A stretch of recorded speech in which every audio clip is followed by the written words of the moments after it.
नमस्कार। आज हम चलते हैं एक सफर पर।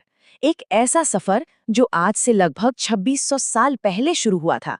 देखिए, ये किसी धार्मिक ग्रंथ की कहानी नहीं है। ये कहानी है एक राजकुमार की, उसके मन में उठने वाले सवालों की और उन सवालों के जवाब ढूंढने के उसके जबरदस्त सफर की। तो सवाल ये उठता है कि आखिर ऐसा क्या हुआ? एक राजकुमार जिसके पास दुनिया की हर चीज थी, उसने वो सब कुछ क्यों छोड़ दिया? यही वो पहेली है जो हमें सिद्धार्थ के जीवन की गहराइयों में ले जाती है। चलिए, इसी सवाल का जवाब ढूंढने की कोशिश करते हैं। तो कहानी की शुरुआत होती है नेपाल के लुम्बिनी में। यहाँ एक राजकुमार का जन्म होता है, नाम था सिद्धार्थ।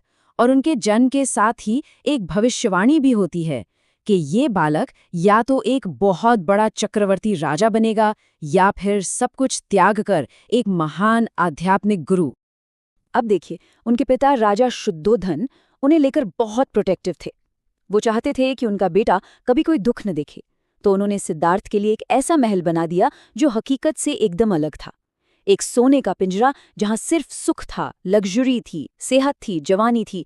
दुख, बीमारी, बुढ़ापा, इन शब्दों की वहां कोई जगह ही नहीं थी। 16 साल की उम्र में उनकी शादी राजकुमारी यशोधरा से हुई। उनका एक बेटा भी हुआ, राहुल। बाहर से देखने पर सब कुछ परफेक्ट था, लेकिन उस सोने के पिंजरे में भी सिद्धार्थ का मन बेचैन रहता था। सोचिए, उन ऊंची दीवारों के पीछे, हर ऐशो आराम के बीच सिद्धार्थ के मन में बस एक ही सवाल घूमता रहता था। आखिर इंसान को दुख क्यों होता है? ये सवाल सिर्फ एक जिज्ञासा नहीं थी, ये उनके लिए एक तरह का अस्तित्व का संकट बन गया था। और फिर कहानी में एक ऐसा मोड़ आता है जो सब कुछ बदल कर रख देता है। एक दिन सिद्धार्थ ने फैसला किया कि वो महल से बाहर की दुनिया देखेंगे। और उस दिन पहली बार उनका सामना हुआ जिंदगी की असली सच्चाई से। सबसे पहले उनकी नजर पड़ी एक बहुत बूढ़े आदमी पर। शरीर कमजोर, कमर झुकी हुई। सिद्धार्थ ये देखकर हैरान रह गए। उन्होंने तो कभी सोचा भी नहीं था कि शरीर वक्त के साथ ऐसा भी हो सकता है। अभी वो इस सदमे से उभरे भी नहीं थे कि उन्होंने एक बीमार इंसान को देखा जो दर्द से तड़प रहा था। उस पल उन्हें एहसास हुआ कि ये जो शरीर है, ये कितना नाजुक है। बीमारी कभी भी किसी को भी घेर सकती है। और फिर उन्होंने वो देखा जिसने उन्हें अंदर तक झकझोर कर रख दिया। एक शव यात्रा। लोग एक मृत शरीर को ले जा रहे थे। मौत, ये एक ऐसी सच्चाई थी जिसे उन्होंने कभी नहीं देखा था। और ये एहसास कि एक दिन सबको मरना है, इससे कोई नहीं बच सकता, ये उनके लिए बहुत बड़ा धक्का था। इन 3 दृश्यों ने उन्हें पूरी तरह से निराश कर दिया था। लेकिन तभी इस पूरी निराशा के बीच उन्होंने चौथा दृश्य देखा। एक सन्यासी जो बिल्कुल शांत भाव से चले जा रहा था। उसके चेहरे पर न कोई दुख था, न कोई चिंता। उसे देखकर सिद्धार्थ को पहली बार एक उम्मीद की किरण दिखाई दी कि शायद इन सारे दुखों से बाहर निकलने का कोई रास्ता है। तो उन 4 नज़ारों ने सिद्धार्थ की जिंदगी हमेशा के लिए बदल दी। उन्होंने एक बहुत बड़ा फैसला लिया। उन्होंने फैसला किया कि वो इन सवालों का जवाब ढूंढ कर रहेंगे। और इसके लिए उन्होंने अपना राजपाट, अपना परिवार, अपना सब कुछ पीछे छोड़ने का फैसला कर लिया। इसी घटना को इतिहास में महाभिनिष्क्रमण यानी द ग्रेट रिनंसिएशन कहा जाता है। सोचिए, सिर्फ 29 साल की उम्र, एक रात जब पूरा महल सो रहा था, सिद्धार्थ ने आखिरी बार अपनी पत्नी और अपने सोते हुए बेटे को देखा और चुपचाप महल से निकल गए, एक अनजाने सफर पर। उनका मिशन एकदम क्लियर था। वो भाग नहीं रहे थे, बल्कि वो तो सच की तलाश में निकले थे। उन्होंने ठान लिया था कि मैं दुख की वजह ढूंढ कर रहूंगा और उसे खत्म करने का रास्ता भी। अब देखिए, सच की खोज में सिद्धार्थ ने 2 बिल्कुल अलग अलग रास्ते अपनाए। पहले तो उन्होंने सालों तक कठोर तपस्या की, अपने शरीर को हर मुमकिन कष्ट दिया, खाना पीना लगभग छोड़ ही दिया था। लेकिन इससे उन्हें ज्ञान नहीं मिला। तब उन्हें एक बहुत बड़ी बात समझ में आई कि ना तो महल का बेइंतहा सुख कोई रास्ता है और ना ही शरीर को इस तरह तड़पाना। ये दोनों ही रास्ते गलत थे। तो जब उन्होंने इन दोनों एक्सट्रीमिस्ट रास्तों को देख लिया, तब जाके उन्हें अपनी सबसे बड़ी खोज मिली। और वो थी मध्यम मार्ग, यानी द मिडिल पाथ। एक ऐसा रास्ता जो न तो जरूरत से ज्यादा भोग विलास की बात करता है और न ही खुद को कष्ट देने की, बल्कि एक बैलेंस्ड, संतुलित जिंदगी जीने का रास्ता।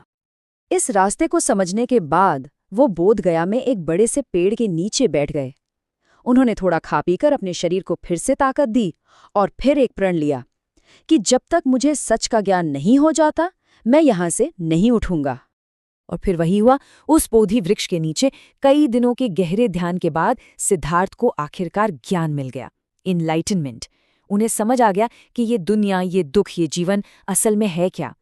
और उसी पल से राजकुमार सिद्धार्थ बन गए बुद्ध। बुद्ध का मतलब है द एनलाइटेंड वन, यानी वो जिसे परम ज्ञान मिल गया हो। तो उन्हें क्या ज्ञान मिला? उनकी पूरी खोज का निचोड़ था 4 आर्य सत्य में। पहला, जीवन में दुख है, ये एक सच्चाई है, इसे स्वीकार करना होगा। दूसरा, हर दुख का कोई ना कोई कारण होता है और वो कारण है हमारी इच्छाएं, हमारी क्रेविंग्स। तीसरा, अच्छी बात यह है कि इस दुख को खत्म किया जा सकता है। और चौथा, दुख को खत्म करने का एक रास्ता है, और उस रास्ते को उन्होंने कहा अष्टांगिक मार्ग, यानी द 8 फोल्ड पाथ। तो अब जब उन्हें ज्ञान मिल गया तो बुद्धा ने इसे सिर्फ अपने तक नहीं रखा। उन्होंने अपनी बाकी की पूरी जिंदगी इसी ज्ञान को लोगों तक पहुंचाने में लगा दी। सबसे पहले वो सारनाथ गए, जहां उन्होंने अपना पहला उपदेश दिया, और उसके बाद अगले 45 सालों तक वो बस चलते रहे। गांव-गांव, शहर-शहर, हर तरह के लोगों से मिले। राजा, रंक, अमीर, गरीब, और सबको बिना किसी भेदभाव के अपना ज्ञान बांटा। 80 साल की उम्र में वो अपने आखिरी पलों के लिए कुशीनगर पहुंचे। पता है सबसे खास बात क्या थी? उनकी जो टीचिंग्स थी वो कोई बहुत मुश्किल फिलॉसफी या धर्म के बारे में नहीं थी। वो बहुत ही सिंपल और प्रैक्टिकल बातें थी, जैसे हिंसा, झूठ और गुस्से से दूर रहो, सच्ची खुशी बाहर नहीं अपने अंदर खोजो, करुणा को सबसे बड़ा धर्म मानो, और अगर जीवन में कामयाब होना है तो सबसे पहले अपने मन को जीतो। उन्होंने कभी नहीं कहा कि मैं कोई भगवान हूं। उन्होंने बस एक रास्ता दिखाया जो आज भी उतना ही रेलेवेंट है। 80 साल की उम्र में कुशीनगर में बुद्ध ने अपना शरीर त्याग दिया, लेकिन जाने से पहले उन्होंने अपने शिष्यों और पूरी दुनिया को अपना सबसे जरूरी संदेश दिया, अपि दीपो भव। इसका मतलब है बी योर ओन लाइट। अपना दीपक खुद बनो, किसी और के सहारे की तलाश मत करो। सच की रोशनी तुम्हारे अंदर ही है, उसे बस खोजने की जरूरत है।